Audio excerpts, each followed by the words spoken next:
Okay, nagluluto kami ngayon ng sinampalukang manok. Umextra si Senior Edwin magluto, mga lodi. Ito yung manok namin, no? Siyempre, luya lang muna. Pamaya, lalagyan din namin ng sibuyas. Lalagyan na. Lalagay natin to.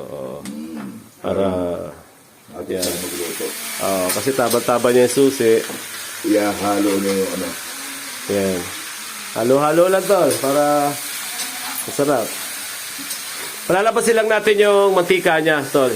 Para mawala yung lansa ng manok. Then, pagkatapos niya, tsaka natin lagyan ng sibuyas, tsaka sampalok.